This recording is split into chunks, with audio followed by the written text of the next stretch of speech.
Señor presidente del Ecuador, colegas expresidentes, luchadores por la democracia y la libertad. A fines del siglo XX y principios del siglo XXI, por primera vez en su bicentenaria historia, todos los países latinoamericanos estaban gobernados por gobiernos democráticos. En este momento excepcional de la democracia latinoamericana, aparecieron caudillos carismáticos, populistas, mesiánicos, que se presentaron ante los ciudadanos, ante el pueblo, ante los electores, como aquellos que iban a cambiar radicalmente sus países para asegurarles mejores instituciones democráticas, mejores condiciones de vida y mayor progreso económico y social. Es lo que ocurrió en Venezuela, en Bolivia, en Nicaragua y en Ecuador. ¿Cómo es o cómo fue que presidentes elegidos por el pueblo para que gobernaran de acuerdo a la Constitución y a la ley, abandonaran este mandato popular y constituyeran gobiernos en el que el jefe del Estado hacía suyos todos los poderes públicos, en que desaparecían las instituciones que son consustanciales a un régimen democrático? Y el poder, como había ocurrido en toda la historia de América Latina, y no fue una novedad lo que ocurrió entre los dos siglos, pasaba a estar en manos de un solo individuo. Son muchos los factores, pero yo quisiera señalar uno que me parece fundamental. Todo esto fue posible con el voto de los ciudadanos. Ellos, en las urnas, se pronunciaron porque estos cuasi dictadores, criptodictadores, se convirtieran en tales mediante la convocatoria a una asamblea constituyente. Es así como comenzó a edificarse este edificio autocrático en América Latina. Y en cuanto a la clase dirigente, en cuanto a quienes estaban obligados a defender la democracia, las instituciones de la libertad, ocurrió lo propio. Buena parte o casi toda la clase política, los partidos, las organizaciones sociales, la sociedad civil, intervino en este proceso contrario a las sanas prácticas y a las sanas instituciones democráticas.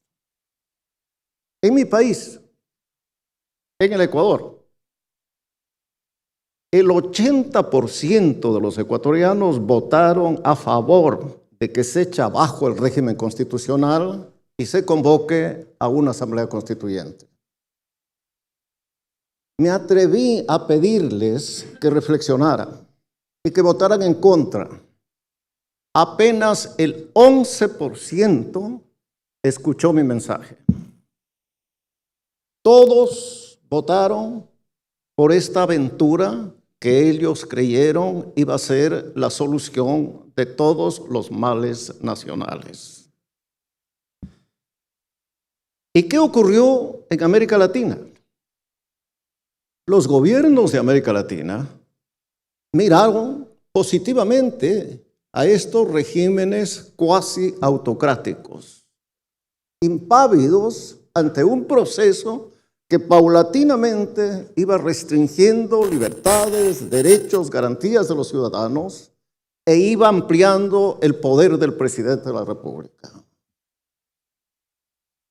Ninguno expresó observación alguna a lo que ocurría durante el gobierno de Chávez en Venezuela, durante el gobierno de Correa en el Ecuador y durante el gobierno de Ortega en Nicaragua y de Morales en Bolivia.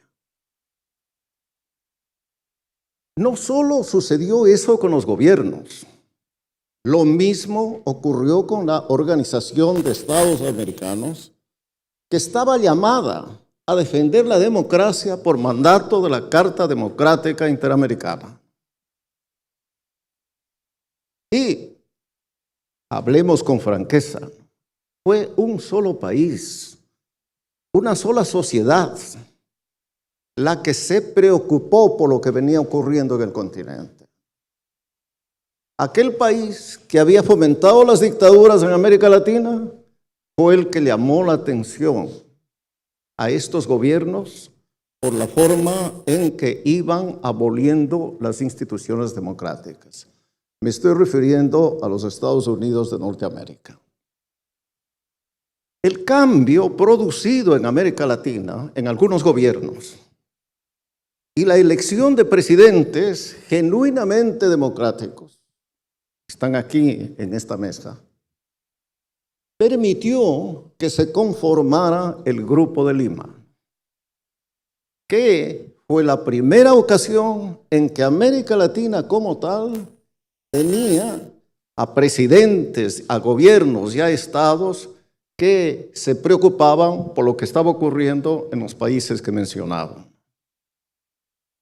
A ello siguió la elección de un nuevo secretario general de la Organización de Estados Americanos, el señor Luis Almagro, cuya designación significó un quiebre en la línea seguida hasta entonces por la organización regional para connivir con la dictadura de Chávez, con la dictadura de Correa, con la dictadura de Morales y con la dictadura de Ortega. Y como consecuencia de eso, la unión virtuosa de un secretario general preocupado por la democracia y la libertad, y de países y de presidentes que también le importaba estos valores, es que se produjeron pronunciamientos y acciones políticas que permitieron por primera vez enfrentar a este fenómeno dictatorial contemporáneo en nada diferente a los fenómenos dictatoriales existentes en América Latina a lo largo de su bicentenaria historia. En esas circunstancias es que se produjo una decisión del presidente Moreno de optar por su lealtad con las instituciones democráticas y con los derechos de los ciudadanos y como consecuencia abrir un proceso que le permitió a nuestro país salir de la dictadura y volver a la democracia. Todavía con limitaciones, porque rige la Constitución autocrática del año 2008. Pero gracias a esa decisión política es que el Ecuador pudo realizar en este último mes elecciones y elegir un presidente de la oposición, el presidente Guillermo Lasso. Supuestas estas consideraciones brevemente expresadas, quisiera también decir que el problema fundamental de la democracia en América Latina es que no puede haber democracia sin ciudadanos demócratas. Las democracias de Europa, de Norteamérica y de algunos países de Asia se sustentan en ciudadanos, en votantes, en electores que tienen como un elemento sustancial de su participación en la vida pública la existencia y el respeto de las instituciones democráticas. Este no es el caso excepto algunos países como Costa Rica, como Chile, como Uruguay, quizá otro. Este no es el caso de la mayor parte de los países latinoamericanos, en los cuales el imperio de la Constitución y de la ley, la división del poder, la independencia de justicia, el pluralismo político, las elecciones libres, la transparencia de los gobiernos y el respeto irrestricto de los derechos, libertades y garantías constitucionales no están en la mente de los ciudadanos.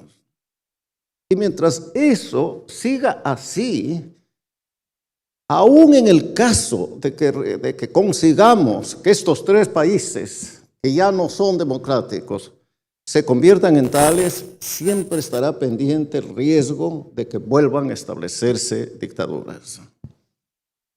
Y en esa perspectiva, creo yo que la clase dirigente de América Latina ha cometido un gravísimo error al convertirlo a lo largo de las últimas décadas del siglo XX y primeras del siglo XXI a la clase política y a los partidos políticos en una institución y en una organización de la que la democracia puede prescindir. Y el primer paso que dieron estos gobiernos autocráticos fue acabar con la clase dirigente y acabar con los partidos políticos. Y de esa manera allanaron el camino para imponer la voluntad de un solo individuo, del dictador.